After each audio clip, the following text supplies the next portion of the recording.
What's up everyone, I'm Eldritch, and this is Slaves to No Man. I've talked about it before, and finally here it is. I really worked a bunch on this before I released the first episode, because I wanted this to work. I enjoy this format, and I don't want to ruin it, as I've ruined some of my previous series with the time it took me to upload episodes. For example, if you look at the What is Total Warhammer series, it took me almost 2 months to release 5 episodes. And while I think that was alright in the end, because Total Warhammer did, come out a month later than it was supposed to, it's not very good for watching if you have so much time in between. And so I wanted to make sure that I could release these episodes in a much more timely fashion. So, to start us off, I am playing the Sclaveni, a Slavic tribe and recent addition to Total War Attila in the Slavic Culture Pack. And the very first thing I'm going to have to do in this campaign is strengthen my military. So I'm going to invest into military technologies very early in the game. The first thing I'm going to research is military technology. And I'm going to buy a secondary army with troops and immediately start stocking up on units in general. And the reason for this is you start out very far in the east with your Sclaveni and have 4 Hunnic tribe hordes in your territory to begin with.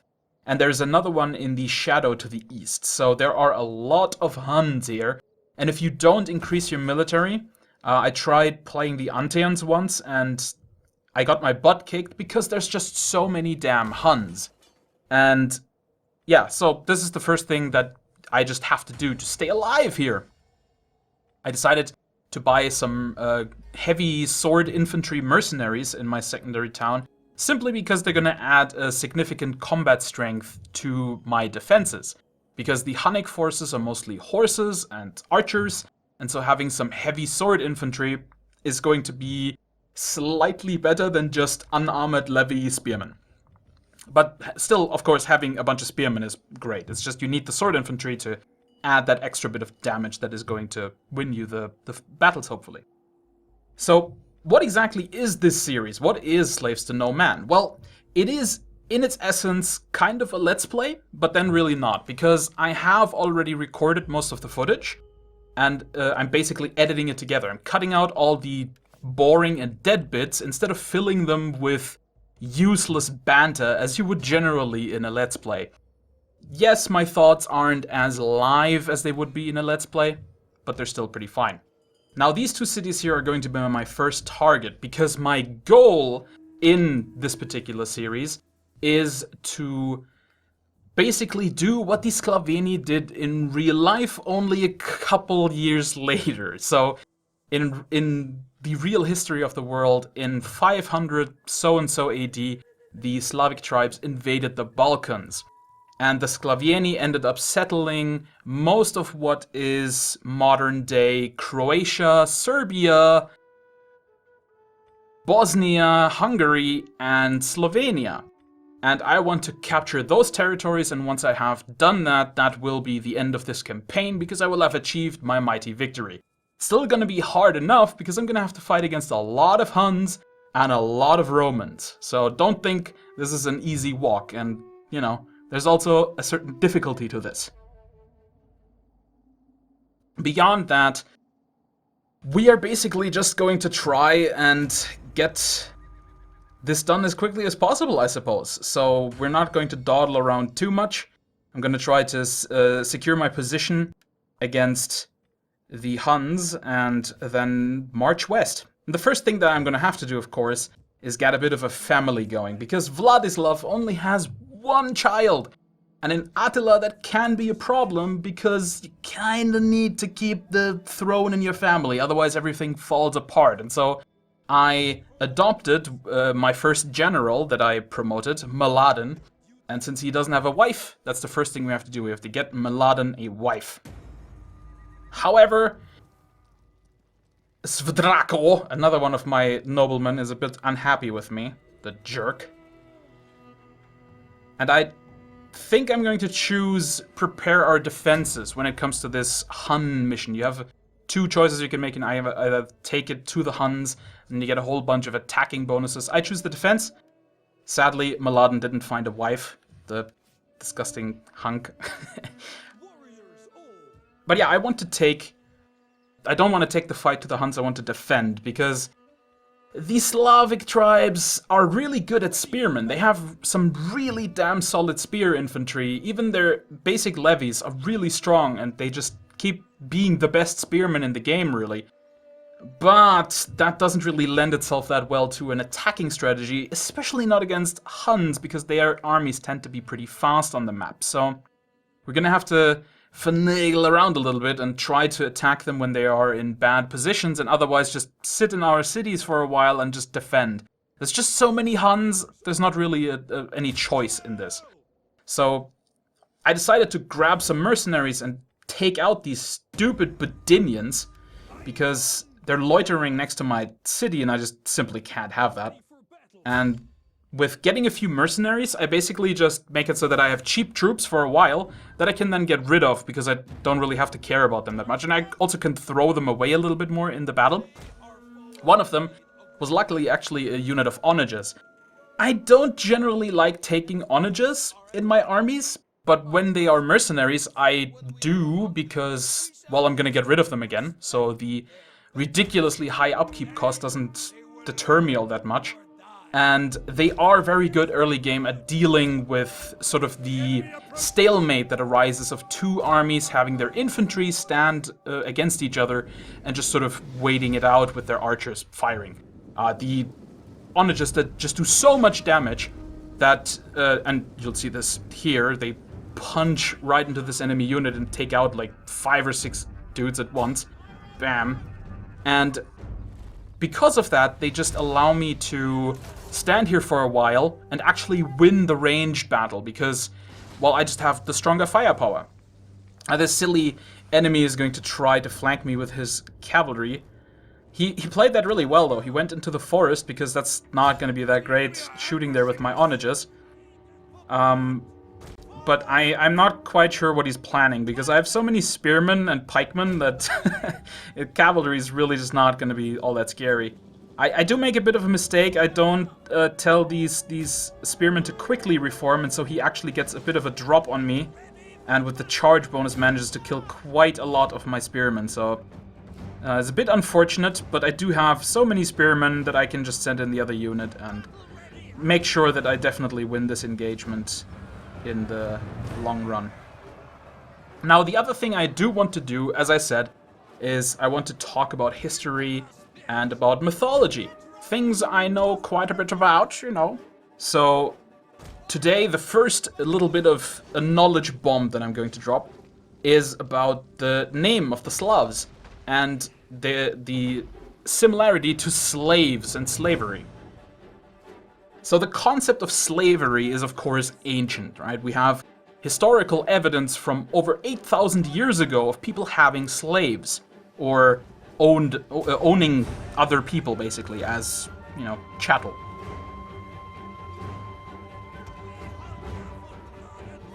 The term for slavery definitely changed throughout history, so it wasn't always, you know, they weren't always called slaves. For example, chattel used to be another term for slaves.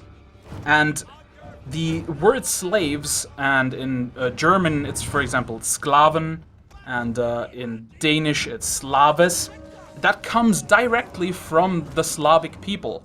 Because during the Middle Ages, most of the slaves that were taken in Europe and that were sold throughout the world were Slavic people. It's kind of a modern urban myth that slaves were always, you know, black people from Africa. That's actually not really the case. For a long time in history, these slaves actually came from the Slavic tribes, from Celts in Ireland, for example. The Irish were a slave race, if you will, for many, many years.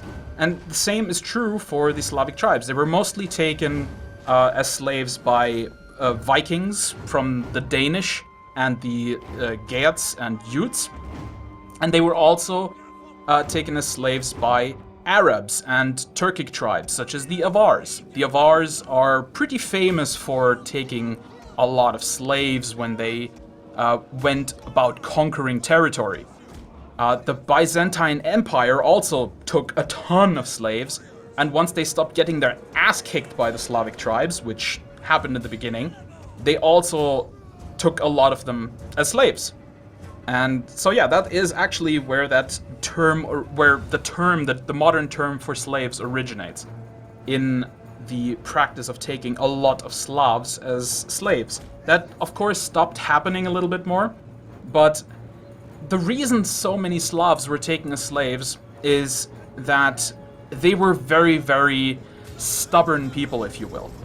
Even well after most of the Germanic and Celtic tribes had converted to Christianity, the Slavic tribes were very, very pagan and proud to be pagan. And I mean, it took well into the 12th century until most of the Slavic tribes were finally Christianized. So well after the Roman Empire, 1,000 years after the Roman Empire, in fact, and just ages after the Germanic and the Celtic tribes as well. And this is certainly one of the reasons why that whole stigma existed for the Slavs. And if you think about it, the Slavs have also been persecuted further along in history. Now, I will admit there are, of course, other reasons for this, like Russians, for example, today still have a bit of a bad reputation because of the Soviets, and that's fair enough. I mean, the Soviets did do some horrendous shit, so it is fair to, at least have some prejudices against Russians, but a lot of that also still comes from our very, very long history, and I mean, we still use the word slave, even though we are no longer enslaving Slavs, so there you go. Now, I finally won my first battle, and as I said, I'm going to get rid of the mercenaries. I thought a little bit about the heavy sword infantry because they're just so good, but I'll just add some axe levy and we'll be fine for a while. Now, I have these silly Budinians encircling my main city, and I'm certainly not gonna have that. Now, for now, I really can't do much about it because his army is just stronger, so rushing out at him simply isn't gonna win me anything, so I'm gonna have to bring my second army up. Now, the great thing about this is that I can do it right this turn. Usually I would have to wait because it's winter. I would take a ton of attrition, but the Slavic tribes actually don't take attrition in Total War Attila, which is great. It makes them just so much more powerful because you can actually move on every turn, don't have to stop every 4 turns. And once I brought up my second army, the Budinians turned tail and ran. They did not want to deal with my 2 armies. They realized that they were going to get their butts kicked. And so we moved up northwest and set up a camp there. The Antians finally approach me for some diplomatic stuff, which is great because I really want to be friends with the Antians. They are another Slavic tribe, so we are kind of already predisposed to being friends. And now we also have these Roxolanians here coming into my territory with some raidery, and I'm not gonna have that, so I decided to declare war and crush that little army before it gets any bigger. I can auto-resolve that because they're never ever going to win against me anyway, so might as well just shorten the ordeal. And it's not really a fair fight, like it would just kind of be a waste of time. Bit of a foregone conclusion. And the only problem with this is that now my main army is a bit vulnerable out here, so I sent my second army upwards to just in case. Thunder and storm, but they tell us to ally with you, if you will have us. Yes, military alliance with the Antians. Wonderful. That's exactly what I wanted. Great. Now I have a strong ally that will strengthen my fight against the Huns. And what is this? The silly Budinians think they can destroy me. Well, you think wrong, Budinians. Because we are Slavs. Now the chances aren't looking all that great. It kind of looks like I'm going to lose. But I'm not entirely sure if it still works that way in Attila, but their reserves should come in later than my reserves because they're across the river. At least that's how it used to work, so I'm just going to work by this assumption. Now my resources appear to be coming in from the northeast, and that's not so great because that means they're going to be behind the enemy lines, and I'm totally not okay with that. So instead, I'm going to put all my troops into the very, very northeast corner of my deployment zone so that I can rush toward my reserve spawn point and then combine my armies before I engage the enemy. Reason I want to do this, I mean, usually you would say, oh, it's great having, you know, parts of your troops in the rear of the enemy. But the thing is, again, with the Slavs, because of their strong spearmen, I kind of feel like the strong phalanx is what I want to go for. So I want to make sure that my phalanx is as strong as possible, and so I would really prefer to combine them. And I was actually right, the enemy reserves are coming in from the south, which would have been disastrous had I just engaged the enemy army head on and then had them in the back, because they have a bunch of cavalry, and cavalry in the back is far worse than spearmen. So actually turns out I was making the right call here. He's very aggressive with his cavalry. I don't entirely agree with this, and I'm wondering if this is just a bad AI move, because, I mean, he's trying to catch my axemen. Maybe he thought maybe the AI thinks that I'm not looking, you know? I don't know, maybe he thought he could just sneak right through the middle of my line and catch me out or something, but nope, that's not gonna happen. And I see that his shock cavalry is dawdling around on the flanks. If I can catch him, which I do, yes, then I should definitely be able to kill him, because if the shock cavalry isn't in a full charge, they're not going to do that much damage on the engage, and after the engage, they are just weaker than regular cavalry. And my skirmisher cavalry also, of course, has javelins on the attack, so they should be able to deal with this shock cavalry really quickly. I'm a bit worried about these other cavalry coming in, but should be fine. But I'm just gonna send the other spearman unit to help, and that should solve it. He's actually attacking my phalanx, which is rather brave of him. I'm not sure. I mean, maybe he wants to, I don't know. It's just, I would not do it. I would have waited for the reserves. I thought I would have to be the aggressor here, actually, but turns out he just gave that to me, which is nice, which is always nice. But yes.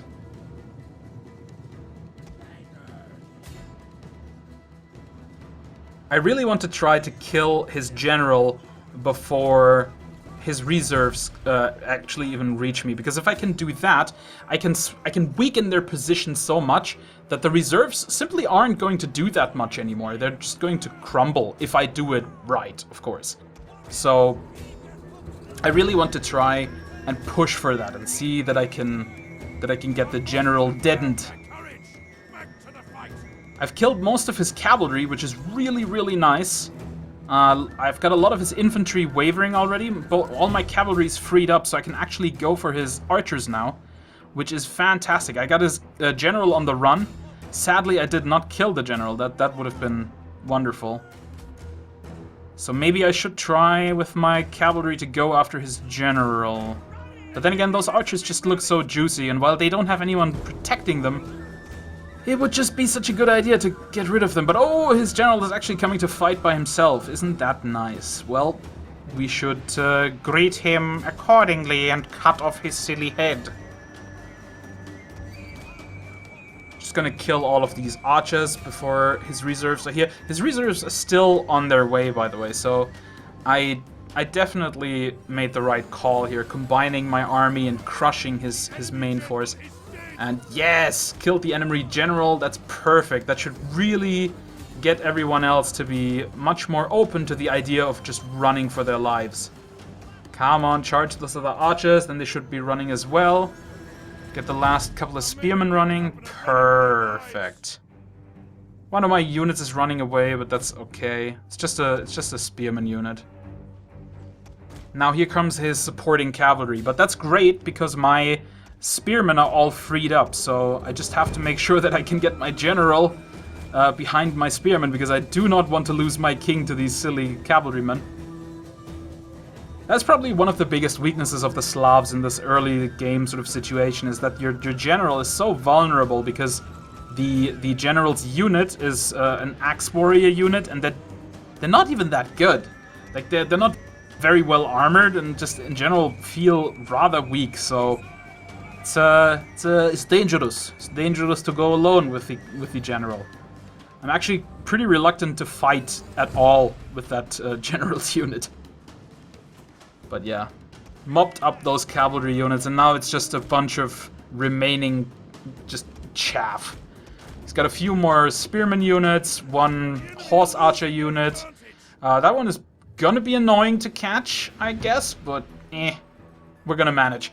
And the archers in the very back are just not that much of a threat anymore. I mean, I have complete cavalry sovereignty, if you will, except for that one unit of horse archers, but I mean, if I chase them with cavalry, then they basically have to run away or die. Although they are coming at me very aggressively. Okay, now they're just running away again. Ah! Horse archers are such cowardly units. Disgusting.